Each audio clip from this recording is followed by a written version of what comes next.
డబ్బు, అనారోగ్యం, ఉద్యోగం, వ్యాపారం అప్పులతో బాధపడుతున్నారా? వెంటనే జేకేఆర్ గురువు గారికి కాల్ చేసి అపాయింట్మెంట్ తీసుకోండి. నమస్తే రమ్మగారు. నమస్తే జయ. రమ్మగారు, నది స్నానాలు చేసేటప్పుడు ఎలాంటి నియమాలు పాటించాలండి? ఏం పాటించక్కర్లేదు. అంతేనా? ఒకటి ఫస్ట్ కొన్ని పాటిస్తే మంచిది. చాలా పాటించవచ్చు. అవన్నీ మనకు చేత కాదు, కొంచెం వచ్చు. కానీ బేసిక్ నదీ స్నానం అవకాశం దొరికితే వదిలిపెట్టద్దు. ఫస్ట్ అదేదో చెయ్యాలనేసరికి అవన్నీ ఎవరు చేస్తారండి అనిపిస్తుంది కదా జయ. అవునవును, అవును అవునా? అవును. మీరు అలా డిస్కరేజ్ అవ్వద్దమ్మా. నదీ స్నానం ఎక్కడైనా, ఓ గోదావరి, ఓ కృష్ణ, ఓ కావేరి, ఓ తుంగభద్ర, ఏదైనా ఇది నది అనగానే చెంగును దూకేయండి అందులో, అంతే. ఎందుకంటే ఈ నదులలో ఒక రకమైన కరెంట్స్ ఉంటాయి జయ, ఎక్కడి నుంచో వస్తాయి. ఈ నదులు సాధారణంగా అన్నీ కూడా మునుల వల్ల జన్మించినవిగా ఉంటాయి. ఏదో ఒక అద్భుతమైన కార్యాన్ని సాధించడానికి పుట్టినవై ఉంటాయి. ఎన్నో రకాల భూముల మీద నుంచి ప్రవహిస్తాయి. ఎన్నో రకాల వృక్ష సముదాయం, ఎన్నో రకాల ఏమంటారు ఔషధులు, ఆ మట్టి పవరున్న మొక్కలు, పవరున్న ప్రాంతం, వాట్లలోంచి వస్తాయి. ఈ వచ్చే వాటిని మనము అందులో ఉన్న పవర్ని కొంతైనా మనం సొంతం చేసుకోవచ్చు. ఒక తాత్కాలిక స్నానం వల్లైనా సరే. ఒక దేవాలయ దర్శనం ఎలాంటి ఫలితం ఇస్తుందో ఒక నదీ స్నానం ఇంచుమించుగా అలాంటి ఫలితాన్ని ఇస్తుందని నమ్మండి మీరు. బా, అంత గొప్పది నదీ స్నానం.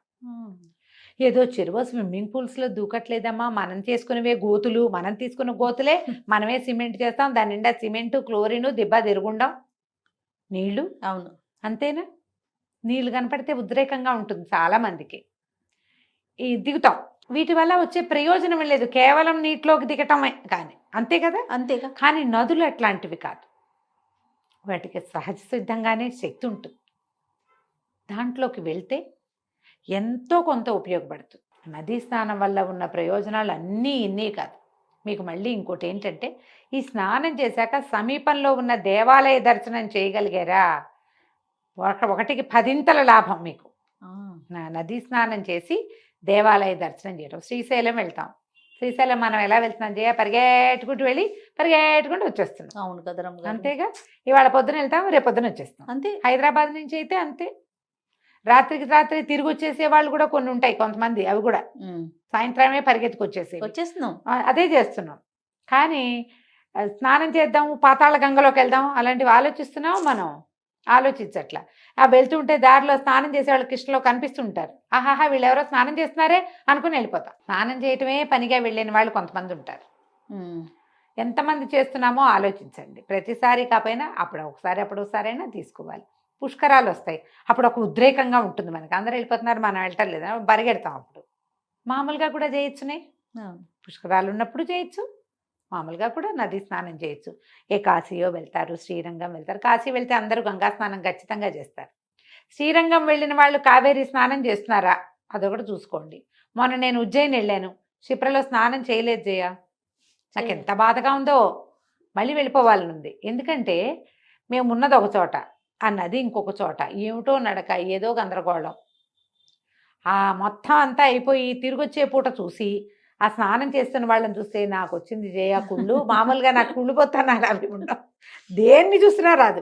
కానీ ఎవరి తోటలో అయినా వాళ్ళు వంకాయలో సొరకాయలో కోసుకుని కూర చేసుకుంటుంటే ఒకటే, బాగా చేస్తున్నారు, ఏంటి వీళ్ళ అదృష్టం, నాకు రాలేదే ఇది అనిపిస్తుంది. అదొకటి. అక్కడి నుంచి నదీ స్నానం చేసే వాళ్ళని చూసినా నాకు అలాంటి భావమే వస్తుంది. బాబ్బా, వీళ్ళు ఎంత అదృష్టవంతులు, భలే హాయిగా చేస్తున్నారే వీళ్ళు అనిపిస్తుంది. ఆ అవకాశాన్ని తీసుకోండి. ప్రతిసారి కూడా స్నానం, ఇప్పుడు ధర్మపురి అవి వెళ్తే గోదావరి ఎక్కడో ఉంది, నీళ్ళు ఇన్నే ఉన్నాయి. ఓసారి ఇప్పుడు భద్రాచలం వెళ్తే చాలా తక్కువ నీళ్లు, సరే అంత తక్కువగా ఉన్నాయి వద్దులే అలా అనిపించింది. కానీ వెళ్ళి అలాంటిది చేయొచ్చు. ఈ నదీ స్నానం చేసేటప్పుడు పాచిగా వెళ్ళకూడదు, మనం స్నానం చేసి వెళ్ళాలి. ఇప్పుడు అవకాశం లేదు, మనం దారిలో వస్తున్నాము, అప్పుడు వెళ్ళొచ్చు. కానీ అవకాశం ఉంటే కనుక స్నానం చేసి వెళ్ళటం. తర్వాత ముందే నదిలోకి దిగే ముందే కాళ్ళు కడుక్కోవాలంటే, ఇలా ఏమైనా వెళ్ళాల్సి వస్తే ఎక్కడైనా వెళ్ళి కాళ్ళు చేతులు కడుక్కొని అప్పుడు నదిలోకి దిగాలి. లేకపోతే మనం ఇచ్చే గౌరవం నదిలోకి వెళ్ళాక యూరినేట్ చేసేస్తారు. పచ్చి పాపం, అది చేయకూడదు. చిన్నపిల్లల్ని వాళ్ళందరినీ కూడా బయటే పిసిపోయించేసి అప్పుడు పిల్లల్ని నదిలోకి దింపుకోవాలి ఎప్పుడు కూడా. మనం నదికి ఇచ్చే గౌరవం అది. అంతేకాకుండా మనలాంటి వాళ్ళందరూ దిగుతారా? మరి ఈ పని చేయొచ్చునా? చేయకూడదు. సబ్బులు, షాంపూలు నదుల్లో వాడకూడదు. మనం ఎక్కడికైనా వెళ్తాం, నిజంగా ఈ పుష్కరాల్లో ఎన్ని షాంపూ ప్యాకెట్లు కనపడ్డాయి. ఈ నదిలో షాంపూ ఏమిటి? ఈ నది నీళ్ళ సౌందర్యం ఇంకేముంది? ఆ పని చేసేయటమే. పొల్యూట్ చేసేయటమే. మీరు పసుపు కుంకుమ వాడుకోవచ్చు, పసుపు రాసుకుని స్నానం చేయొచ్చు నదిలో. పసుపు వల్ల నదికి ఏం చెడుపు జరగదు. మనం పట్టుకెళ్ళే సబ్బులు, షాంపూలు, బట్టలు ఉతికేసుకోవటాలు, బట్టలు జాడిచ్చేసుకోవటాలు, వాటితోటి ప్రాబ్లమ్స్ వస్తాయి. ఆ పని చేయకూడదు. నదీ తీరంలో ఏదైనా దీపం వెలిగించి నదిలో వదిలిపెట్టచ్చు. నదిలో ఏదైనా ఒక కాసు వేయచ్చు. నదికి ఏదైనా సమర్పించవచ్చు, పువ్వులు అవి సమర్పించుకోవచ్చు, పసుపు కుంకుమ సమర్పించవచ్చు. స్నానం చేసి వెళ్ళాలని చెప్తున్నాను. తర్వాత సంకల్పం చెప్పేందుకు నదీ స్నానానికి సంకల్పం ఉంటుంది. సంకల్పం చెప్పించుకుని చేయగలిగితే అద్భుతంగా ఉంటుంది. ఈ మామూలు నదిలో పరివాహక ప్రాంతాల్లో మనకు కనపడరు. గోదావరి దగ్గర కనిపిస్తారు, కాశీలో కూడా కనిపిస్తారు. స్నాన సంకల్ప విధి చెప్పుకుని స్నానం చేస్తే మంచి ఫలితం లభిస్తుంది. తర్వాత కంఠస్నానం కాకుండా తల మునగాలి, మునక వేయాలి. మునిగినది ఎక్కువ ప్రయోజనాన్ని ఇస్తుంది. కంఠస్నానం కాకుండా నీటిలో ఒకసారి మునిగి లేస్తే ఎక్కువ ప్రయోజనం లభిస్తుంది. మీ అవకాశాన్ని బట్టి చేయండి. ఇతరులు సహాయం లేకుండా ఒంటరిగా నదీ స్నానాలకి వెళ్ళొద్దు. ఇక ఈ రేవులో చాలా మంది జనం ఉన్నారు, ఎవ్వరూ లేని నిర్జనంగా ఉన్న చోటకి వెళ్దామని భావించకండి. ప్రమాదం. ఆ పని చేయకూడదు.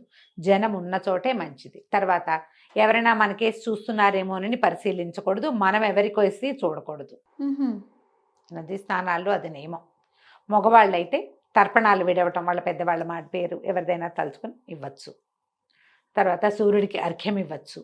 ఆడవాళ్ళు కూడా ఇచ్చుకోవచ్చు. తెల్లవారైతే సూర్యుడికి అర్ఘ్యం ఇవ్వచ్చు, నీళ్ళెత్తి సూర్యుడికి చూపించి వదిలిపెట్టచ్చు. తర్పణాలు లాంటివి కూడా విడుచుకోవచ్చు. మంత్రం చెప్పుకుని స్నానం చేస్తే విశేషమైన ఫలితం లభిస్తుంది.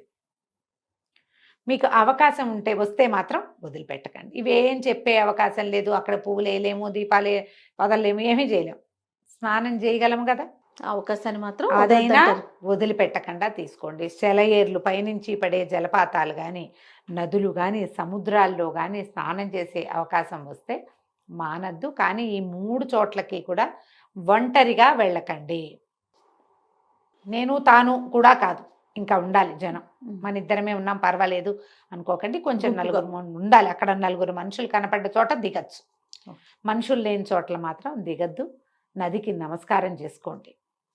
అలాంటి నదులు జీవనదులు ఉంటేనే ఇంకా కొంతకాలం భూమి మీద మన మనుగడ సాగుతూ ఉంటుంది. అంతే. ఈ నదిని పొల్యూట్ చేయకూడదు, శుభ్రం చేయాలి. ఈ నదిలో స్నానం చేసినప్పుడు ఏం చేస్తారంటే నదిలోంచి ఒక గుప్పెడు మట్టి తీసి బయట వేయాలని చెప్తారు. ఓ రాయి తీసి బయట వేయటం. నదులు పూడికి తీయబడాలి, మట్టి తీసి విసురుతారనమాట బయటికి. పెద్దవాళ్ళు చెప్తారు, చేతికి అందిన మట్టి తీసి విసరండి అని. అవకాశం ఉంటుంది, ఉండదు. పాత రోజుల్లో చేసేవాళ్ళు. నువ్వు ఎంతసేపు అడుగుతావు కదా, కాయిన్స్ వేస్తాము నదిలో. పాత రోజుల్లో ఏం చెప్పేవాళ్ళు, మనవి రాగి కాసులు ఉండేవి. ఈ రాగి లోహం వల్ల నీళ్లు శుభ్రపడతాయి, అందుకని రాగి కాసులు వేయించేవాళ్ళు. మన దగ్గరకు వచ్చేసరికి రాగి కాసులు పోయినాయి, నానాటికే పోయినాయి, నీనాటికి అసలు రాగి కాసు ఏమిటో తెలియకుండా అయ్యారు. అయినా వేస్తాం. కాసు వేయటం అనేది గౌరవం కింద భావించి వేసేవాటుగా.